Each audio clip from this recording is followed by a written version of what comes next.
अभी महाराज जी ने बोला कि जीवित समाधियों में जाके दर्शन करो। क्यों बोला पता नहीं आपको। मंदिर जाओगे या तो जिस देवता के पास जा रहे हो उनका जप किए हुए होना चाहिए, या उनके फल फूल ले जाके प्रसन्न करने वाले।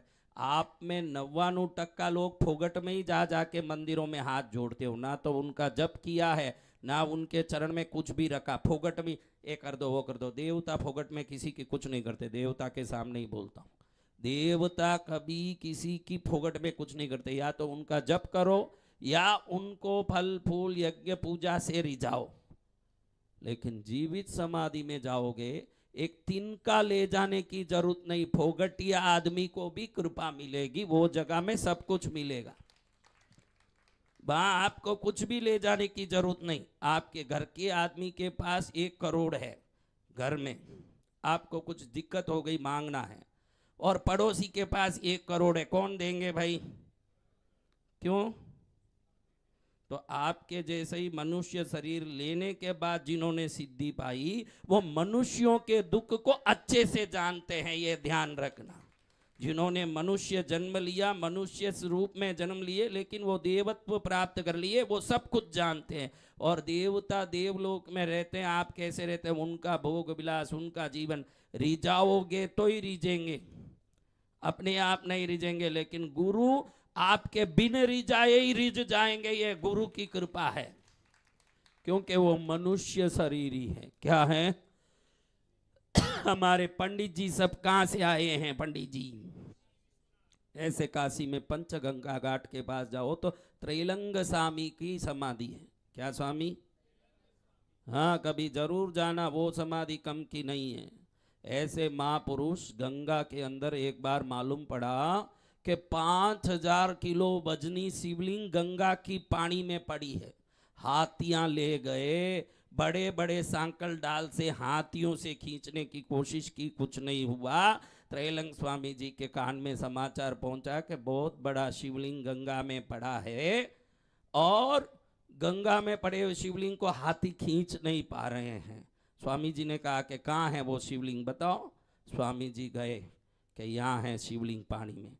पानी 25 फुट ऊंडा। कितना? 25 फुट ऊंडा पानी, उसके नीचे शिवलिंग है। हाथी कहाँ से खींचे? सांकल खींचे, बाहर से खींचे। इतना दूर है कि सांकले का बल हाथी को वहां तक पहुंच नहीं पा रहा, हाथी नहीं खींच पा रहा।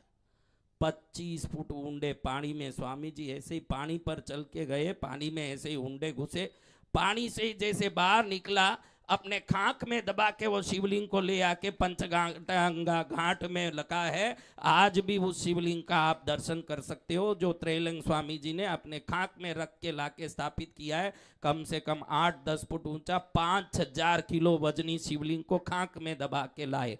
एक टाइम में भोजन करते थे तो 300 किलो बैंगन की सब्जी और 800 किलो चावल पका के एक ही समय में खाते थे। ऐसे ऐसे महापुरुषों से बना हुआ ये भारत में हमने जन्म ले लिया, ये उससे ज्यादा क्या आता है? हम जन्म लिए, ये महापुरुष जहां जन्म लिए।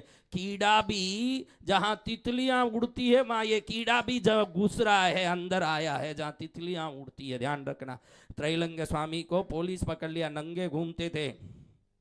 पुलिस पकड़ लिया, ले जाके कोर्ट में जज के सामने खड़ा दिया कि नंगा घूमता, गंदा, पूरे गंदे विचार उत्पन्न करता औरतों के सामने। स्वामी जी को पूछा, तू नंगा घूमता है, गंदा है? स्वामी जी का गंदा। तुरंत पीछे हाथ किए, तट्टी आ गई हाथ में, तट्टी कर लिया स्वामी जी ने हाथ में, देखो ये है गंदा।